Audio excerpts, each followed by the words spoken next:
that shift, as I mentioned, you have the mindset issue and getting over your own issues around money, around revenue, around profit, around feeling greedy, feeling guilty, feeling that you're not being fair. I hear that frequently. And it's they're old thoughts that come back to plague us. And what I have found is the most common situation when I think back to how I was as a girl. I was a good girl. I still am a good girl. I like to think I'm an ex-good girl, but when it comes right down to it, I follow the rules. I measure myself by my achievements. My identity is very wrapped up in my business. Those are all positive things, but there can be downsides as well.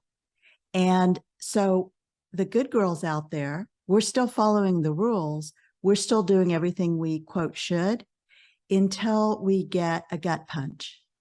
And for me, that gut punch was the surprise divorce and everything turning upside down and needing to close my business. So at that point, which I have to say happens to us all, at some point or another, you're going to get a gut punch.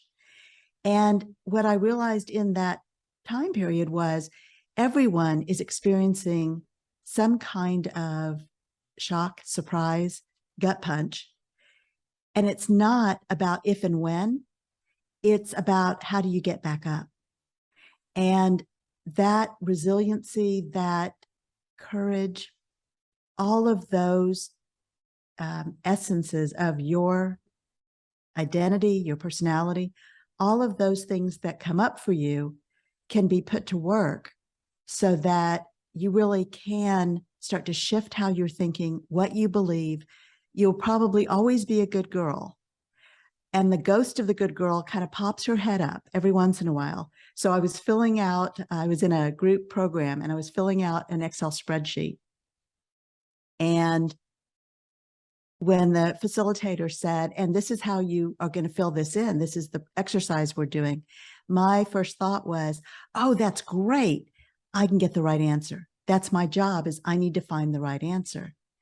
And that's the good girl, the ghost of the good girl, who's still popping up. But what I now know is there is no right answer. There's no right way to run your business. There's only your right answer. And so that is really the work that I do, is I help women find their hidden advantage, to do the work they're meant to do, and to be able to talk about it in a way that people really understand and that resonates.